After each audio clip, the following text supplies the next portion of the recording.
The Lancaster Canal looks peaceful today, but this waterway has carried more than boats.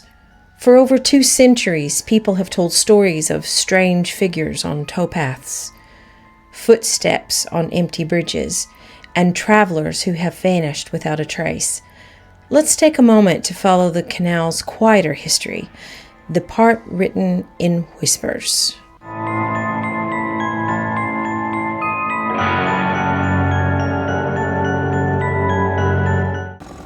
The Lancaster Canal looks peaceful in the sunshine.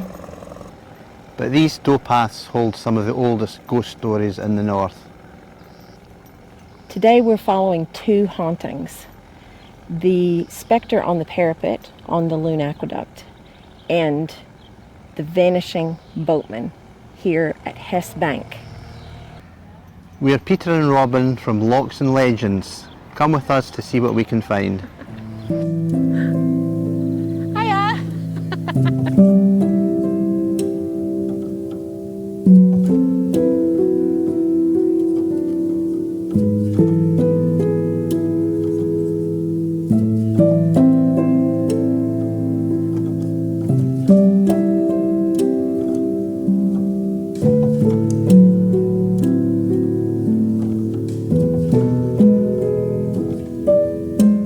The Lune Aqueduct was once called the pride of the Lancaster Canal. It carried boats high above the River Lune in a sweeping stone structure. People said the views from its parapets were the finest on the canal, but with its height came stories. Stories of people glimpsed where no one should be.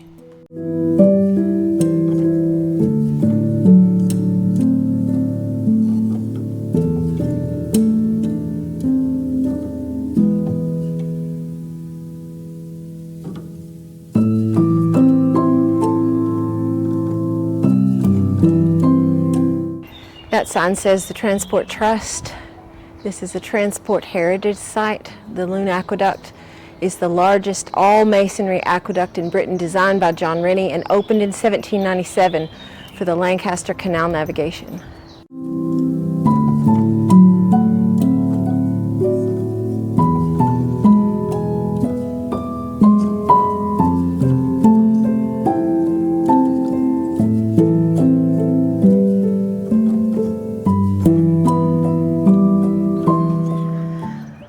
The Spectre on the parapet on the Lune Aqueduct is said to have been a man who is dressed in gray, and he stands on the parapet.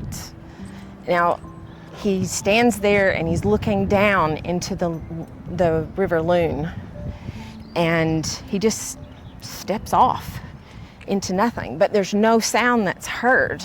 It's actually believed that he was a navvy working on the construction of the aqueduct.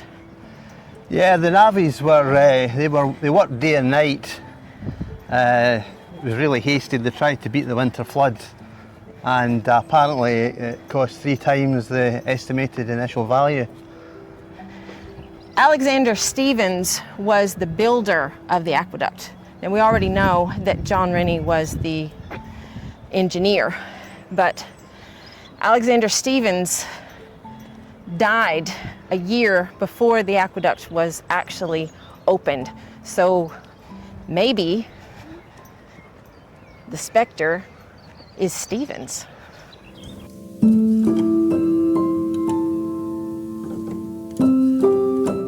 No one knows who he is, only that he appears when the canal is quiet and vanishes into thin air.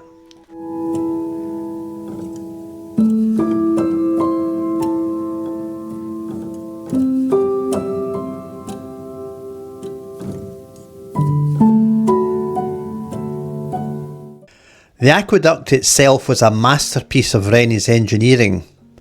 664 feet long, 5 arches each 70 feet across, carrying the canal over 50 feet above the river. It cost far more than planned, but the result was worth it. A structure that still stands, almost unchanged after more than 200 years.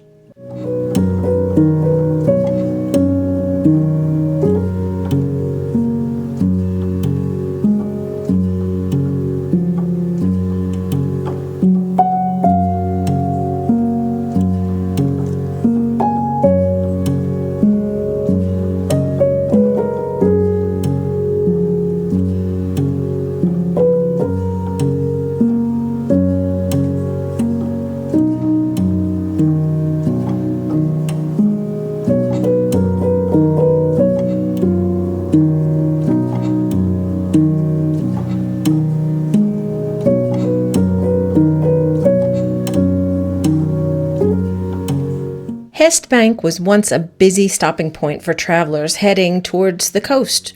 The canal runs close to the shoreline here, and in the 19th century, this was a popular place to board horse-drawn coaches or walk onto the sands at low tide. The railway arrived later, its tracks running close to the canal.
The Lancaster Canal is a contour canal. It was built in 1797, and one feature that's quite interesting, it doesn't have any locks at all on its complete length.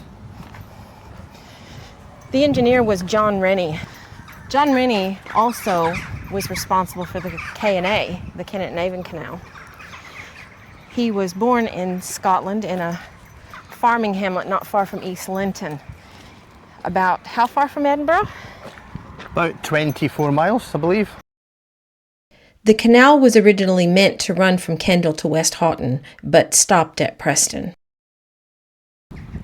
Another interesting fact is that this is the only place on the entire network that you can see the sea. If you take a little look over there, you can actually see the Morecambe Bay. And the tide's in at the moment, but it's quite spectacular when the tide's out. You can see all the sands.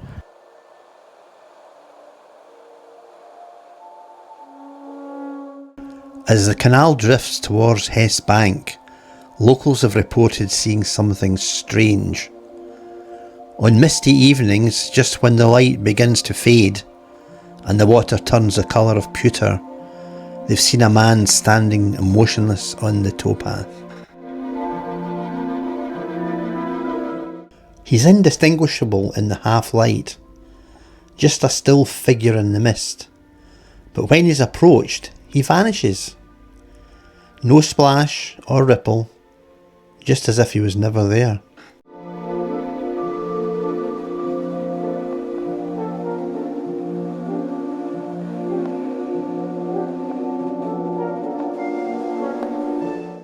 Others talk of footsteps on the towpath, slow, steady, following behind them. But when they turn around, the towpath is empty, only the quiet sound of the evening settling between the canal and the sea.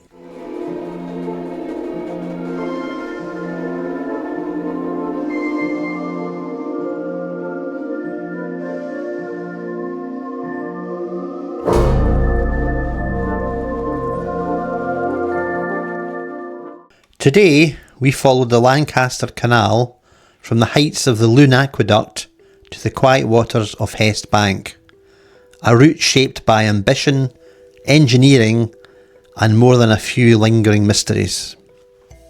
From the grey, silent figure said to watch from the aqueduct's parapet to the boatman who appears on misty evenings and vanishes without a sound.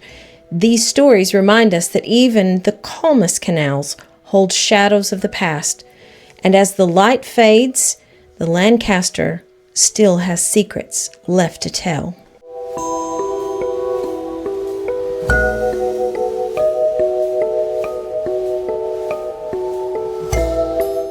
Thanks for coming along with us on this stretch of the Lancaster Canal. If you enjoyed exploring with us, don't forget to subscribe. It's free, so you don't miss the next journey. We've got plenty more canals, history, and a few more tales of folklore still to share. We'll see you out there.